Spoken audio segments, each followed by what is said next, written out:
So it's been reported that Prime Minister Erdogan of Turkey has compared Israel to Hitler, reported on the BBC. I want to talk a little bit about this and also wider issues. Firstly, I very much suspect that this is a way for Erdogan to distract Turkish opinion from his own fledgling premiership. Erdogan's been under a lot of pressure this year from a number of, for example, large-scale public protests, also the Soma mining tragedy earlier in the year. There's still deep anger over that, and this is a man who's faced huge public pressure.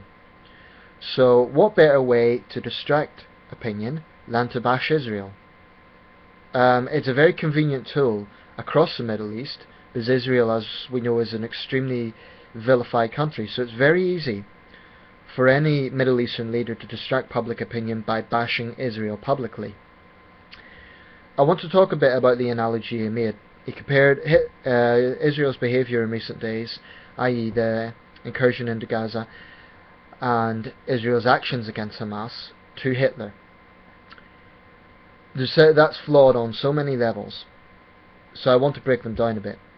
First of all, Hitler's Germany was not facing rocket attacks from a Jewish terrorist organisation.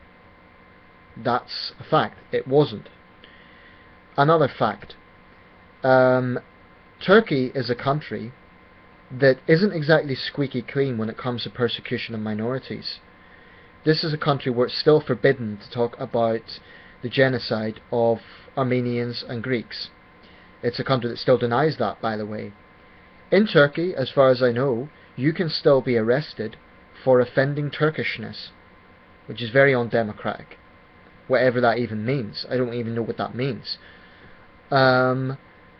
This is a country that is very, very fiercely nationalistic when it comes to defending its own record. So, for Erdogan to turn round and accuse Israel of being Hitler-esque is pathetic. And another point, if you look at Israeli society, is it perfect? Of course not. Of course people can pick out things that might be flawed about Israeli society, but I would say, okay, if you're going to do that, then you need to put it in a regional context. In other words, compare it to Arab societies, and let's see how fair they are. Let's see how great their human rights record is. Israel's not perfect. I never ever say that it is. But look at Israeli society. Arab Israelis, some of the Muslims, can serve in the Israeli military. They can serve in the judiciary. They are elected to the Israeli parliament, the Knesset. So, to say this, make a sort of sweeping statement that Israel is a racist society, I think is baseless. Are there racists in Israel? Of course there are. But if you're going to point that out, then you could equally say there's racists in Russia, there's racists in Britain, there's racists in every country. But I strongly believe that Israel gets scrutinised more than other countries because the starting point is always this view that Israel shouldn't exist in the first place. Now, when it comes to the Holy Land, I don't believe arguments about the past are going to solve anything in the future. I acknowledge that there are controversial origins. I'm fully aware of the argument that the foundation of Israel displaced millions of Palestinian people, etc. But I don't believe the starting point about Israel's right to exist is going to solve anything. It's a nonsense question, actually. It is nonsense because whatever you think about the rights and wrongs about it, Israel is not going to go. And if you use that as a starting point, it's just stupid because Israel is a fact. I don't like the Chinese Communist Party. I don't like the repression that they cause, but I still acknowledge that the People's Republic of China is a fact. So trying to start off with that point, and I suspect that's what a lot of this is about, is just flawed. Because you cannot go forward with that sort of mindset. I mean, where do you want the 8 billion Israelis to go? Many, if not most of them, born in Israel. I've heard people say, oh, why don't they go back to Europe? Most modern Israelis were born in Israel. So the idea they should just go back to Europe is ridiculous. But, you know, the way you would look at this conflict, the way Israel's being portrayed, the way Israel's being vilified, is that these sadistic, blood-loving Israelis are just moving in and killing Palestinians for the fun of it. Let's look at the facts. Israel went to the negotiating table. Israel tried to end this. Israel was prepared to accept everything the Egyptian-led negotiations were discussing. Egyptian-led. Not American-led, not British-led, Egyptian-led. Okay? Because you would just say, oh well, they're Israel's allies. Egypt can truly be called a neutral player because it's an Arab state. So, it was Hamas, not Israel, that broke these negotiations. It was Hamas that escalated this by continuing to fire rockets, knowing full well that Israel would respond to that. But Israel didn't. It held back for 5 or 6 hours whilst deadly weapons were raining down on its cities. Now people say, well, look at Palestinian casualties compared to Israelis. They say, oh, over 200 Palestinians have been killed, hundreds injured, compared to 1 Israeli death, 1 or 2 I believe now, and a few dozen injured. But that doesn't mean there is not an intention there, and I think this is a very important point. The only reason we haven't been seeing more Israeli deaths is because Iron Dome happens to be a largely effective system. That is the only reason. If the situation was reversed and the Palestinians had an Iron Dome of their own, no one would be saying, would it be a situation like with Hamas killing lots of Israeli civilians? Would world opinion be outraged at Hamas? I would hope so. But I think the reason that Hamas isn't being condemned the way it should, even though they provoked this conflict, I mean, when I say they provoked the conflict, and they've also escalated it, because they know Israel's a powerful military. They knew that Israel would respond, that Israel would have to respond. And yet they didn't give a damn about what that would mean for Palestinian civilians. So one of the problems of saying anything pro-Israel is you're automatically accused of being a callous person who doesn't care about Palestinian deaths. I've said this before, I have seen Palestinian children on TV, I've seen Palestinian women, I've seen innocent civilians injured and killed by Israeli actions. And it's tragic. But this is war. And this is, when you have a densely populated area, it's almost impossible for civilian casualties not to occur. And the alternative basically to this would be telling Israel to sit back and do nothing. That's a fact. That would be what this would mean. Does anyone truly believe that if Israel halted this incursion, Hamas would stop firing rockets? No, I don't believe that for a second. I believe that Hamas, by their own constitution, is absolutely hell-bent on the destruction of Israel. Hamas doesn't want peace. Their sole objective is the destruction of Israel. So, the idea that they're just defending the Palestinian people is ridiculous. They're hiding behind the Palestinian people. I mean, someone tried to say, oh, well, Hamas was democratically elected. I think that's dubious. Yes, they enjoy a lot of support. And you know what? If I'd had my whole family killed, I wouldn't exactly be friendly to Israel either. But for those of us who aren't on the ground, I think we need to see the bigger picture and recognise exactly what Israel is facing here. Israel is facing a constant barrage of attacks on its space, on its territory. Now, what other country in the world would sit back and do nothing? Truly. And this is where I get frustrated with what I regard as a huge amount of hypocrisy. When Russian cities were bombed by Chechen militants, you didn't see Russia holding back. No, the Russian military went straight into Chechnya, and there was 2 very bloody wars there. When China was hit by Islamist attacks, you didn't see the Chinese government holding back and saying, oh well, we'll see what happens. No, you saw Ramadan being banned, and you saw supposedly collective punishment of the Uyghur people.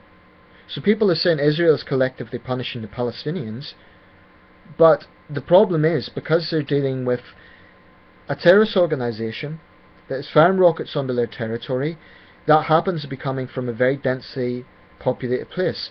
Now, I hold Hamas largely responsible for most of the suffering the Palestinians go through. People will say, well, it's Israel that's doing it, but it's Hamas that is creating the situation for this to happen. There's no doubt about it, Palestinians live in dismal conditions. But, you know, I read recently, one of the ironic things was one of the rockets actually hit an electricity cable that was supplying Palestinians. So they're actually making their own people suffer. They claim they represent the Palestinians, but they really don't. I also want to talk a bit about this. I mean, yeah, they're popular in the Palestinian territories, but that does not mean that just because they're popular doesn't mean that their actions are in the best interests of the Palestinian people.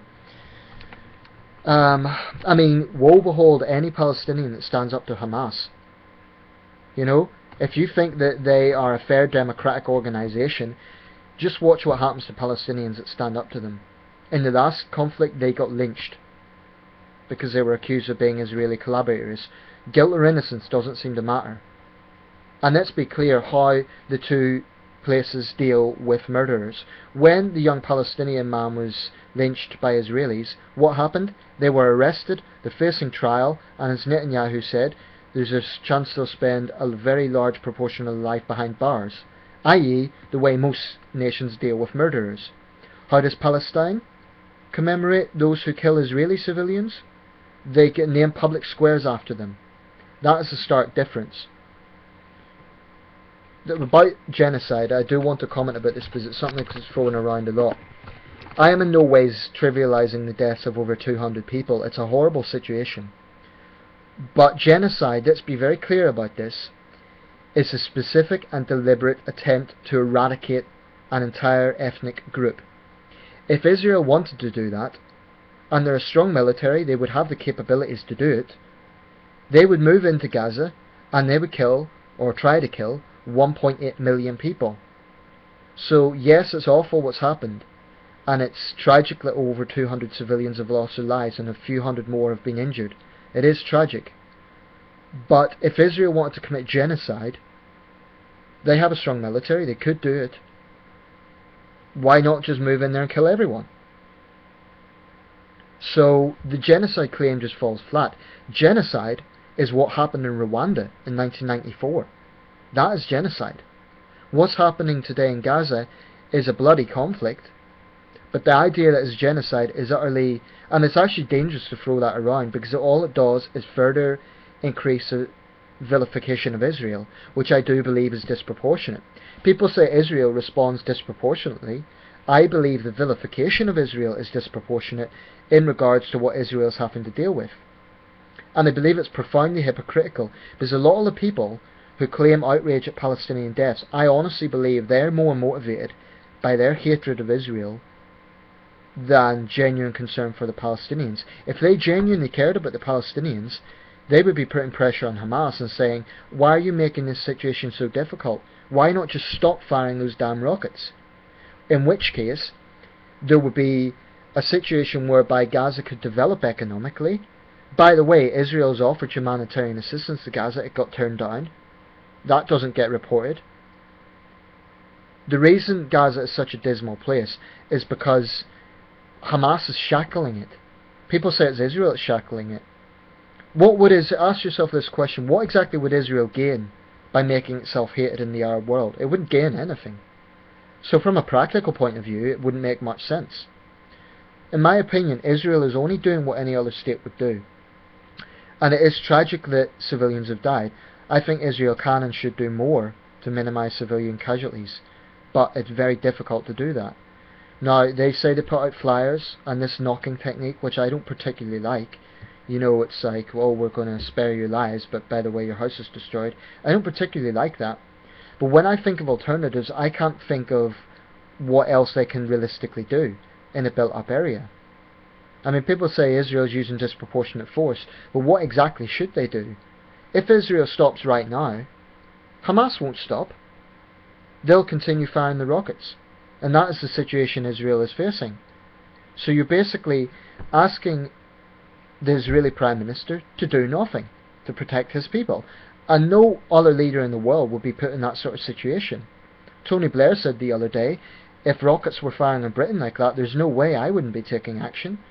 And I very much doubt any other leader would. I doubt Putin would not act. I doubt Xi Jinping would not act.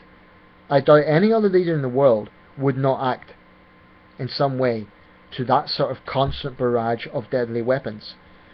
And like I say, the only reason why we haven't been seeing mass Israeli deaths is because Iron Dome is effective. And thank goodness that it is. And I think it's tragic that Palestinians are dying, but I put the blame squarely on Hamas, because they knew Israel would respond. They continued to fire rockets at civilian areas in Israel, and this is what's happened. So I hope it ends soon, I really do, because far too many people have died, and every time an innocent Palestinian dies, that will just lend fuel for Hamas's propaganda, despite the fact they brought it on by refusing peace, basically. I mean, did Hamas condemn the killing of 3 young Israeli men? I don't think they did. This is an organisation that isn't content with trying to make life better for Palestinian people. In fact, a few years ago, I believe it was UNICEF, opened a school up in the Gaza Strip. It got burned down the next day. This is the sort of situation you're dealing with an extremist organisation like Hamas. They don't want peace. Their war with Israel is more important than providing a better future for Palestinians. By ending this conflict with Israel, thus allowing Gaza to get investment, improve infrastructure, and maybe improve lives of Palestinians. Now, whatever you might think, I am not sycophantic to Israel. I don't agree with everything Israel does, and I do think it's a mistake for Netanyahu to stand in the way of a two-state solution. I think that's a very big mistake. Clearly the Palestinians need a homeland of their own, because I think it's the only way forward. These are disillusioned, very brutalized people, and they need a way forward. And I believe they're brutalized by what Hamas is doing by bringing about this situation. But I don't think, some Israelis have said, oh, they can just go to Jordan or other Arab states. I think there's fair argument in that, but I think the only way this can move forward is a two-state solution. Or if there's going to be a one-state solution, then clearly there needs to be much, much improved infrastructure in Gaza and the West Bank, especially Gaza, because that is where the apartheid analogy comes into it. I've mixed views on the apartheid analogy. I'm not sure I fully endorse that view. I'm not saying I fully oppose it either. I've got Jimmy Carter's book, Palestine, Peace, Not Apartheid. But one thing I will say finally, what frustrates me is not that Israel is being criticised. I'll support anyone's right to criticise Israel or any other state. What bothers me is the apparent hypocrisy of this. That people are prepared to go out in the streets and call Israel a fascist state and burn the Israeli flag and all the rest of it and express moral outrage, yet the same people don't seem to give a damn about some other humanitarian situations in the world. I mean, this so-called Muslim outrage, because it is seen everywhere from Morocco to Indonesia, anger against Israel. Why no anger against the way Muslims are treated in Burma? You could say they're equally, the Rohingya people are equally brutalized. Many of them have been killed. In fighting a few years ago, there was reports that several thousand had been killed. That issue barely got any media attention. So there is enormous hypocrisy in this. Enormous.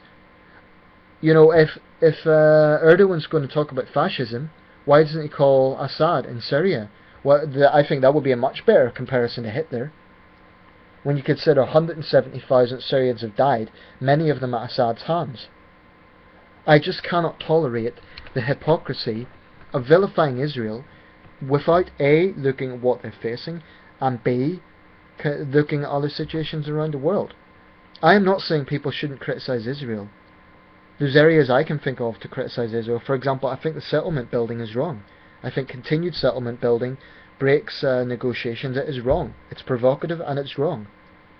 So Israel, I'm not saying Israel is innocent, but I will say that what I consider Israel is doing here is only doing what any other country would do. Yet Israel gets far more scrutiny than other countries because its very existence is constantly questioned. You don't see Russian military leaders or Chinese military leaders or even British or American military leaders scrutinized as much as Israeli IDF spokespeople are. But they go on international networks, even Al Jazeera, and they'll voice their side. I mean, people say that the media is biased. Do you really think Arab media is going to be fair to Israel? Get real.